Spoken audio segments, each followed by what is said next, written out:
বাটি নিয়ে চলে এলাম, নিয়ে নিলাম ময়দা। 500 গ্রাম আছে ময়দা। তার মধ্যে দিয়ে দিচ্ছি অল্প করে নুন, স্বাদ মতো।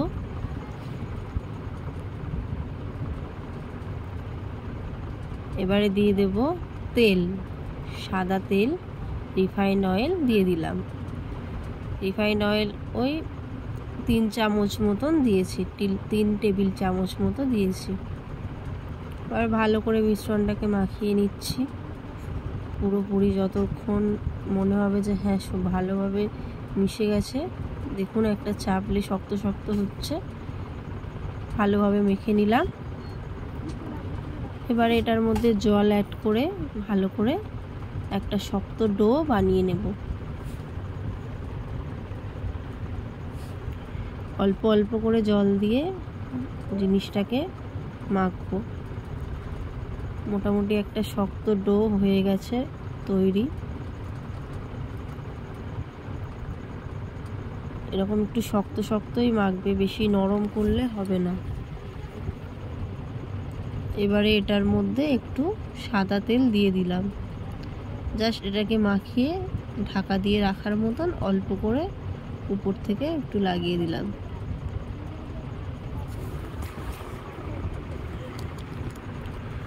একটা ভালো করে ঢাকা দিয়ে এবারে আর একটা পাত্রের মধ্যে ডিম ফাটিয়ে নিচ্ছি। আমি এখানে 4টে ডিম নিয়েছি। এবারে ডিমের মধ্যে দিয়ে দিচ্ছি একটা পেঁয়াজ কুচি, তার মধ্যে একটু লঙ্কা কুচি দেব,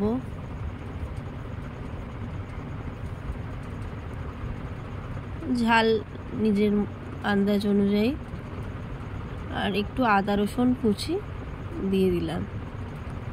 এবার এটাকে একটু 2 চামচ মতো বিস্কুটের গুঁড়ো দিয়ে দিচ্ছি।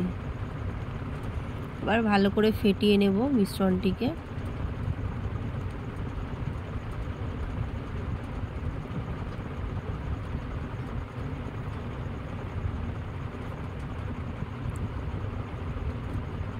মিশ্রণটির একটু বিস্কুট গুঁড়ো গম আবার দিলাম, একটু নুন দিয়ে দিলাম, দিয়ে ভালো করে ফেটিয়ে নিচ্ছি।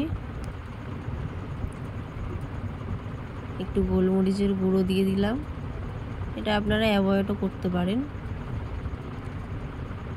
ভালো করে মিশিয়ে নিলাম। এবারে ময়দাটা রেখে দিয়েছিলাম, ময়দাটা অন্তত আধ ঘন্টার মতো রেস্টে রেখেছিলাম। এবারে একটু বড় বড় করে লেচি কেটে নেব। বেশি ছোট না, একটু বড় করবে, বড় করলেই ভালো হবে। এবার লেচিগুলো সব কেটে নিয়েছি। এবারে একটু তেল মাখিয়ে ভালো করে পাতলা করে বেলে নেব। বেলাটা যতটা পাতলা হবে, যতটা বড় করতে পারবেন ততই ভালো।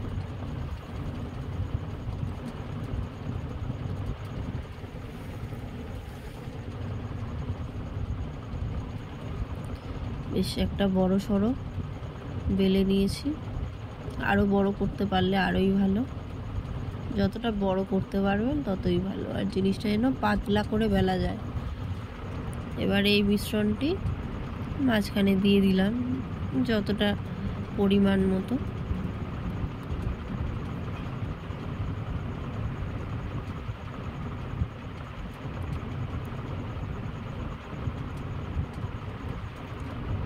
এবারে 4 দিক থেকে এরকমভাবে ভাঁজ করে জিনিসটাকে কভার করে দিলাম, যাতে বেরিয়ে না যায়, একটু সাবধানে করতে হবে। এবারে একটা তাওয়া বসিয়ে গরম করে নিয়েছি। এবার এটাকে খুব সাবধানে আস্তে আস্তে কড়াইয়ের মধ্যে দিয়ে দিচ্ছি।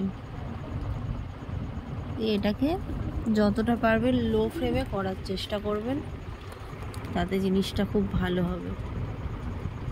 নাহলে ভিতরটা কাঁচা হয়ে থাকবে আর বাইরেটা কড়া হয়ে যাবে। ভালো করে চেপে চেপে জিনিসটাকে আমি সেঁকে নিচ্ছি।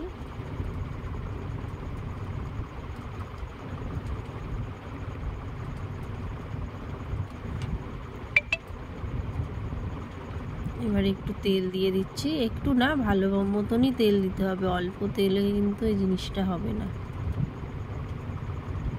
ভালো মতো তেল দিয়ে উল্টে পাল্টে সুন্দর করে ভেজে নিচ্ছি। যতটা পারবেন গ্যাসটা একটু লো ফ্লেমে করে করার চেষ্টা করবেন, নাহলে ভিতরটা কাঁচা থেকে যাবে।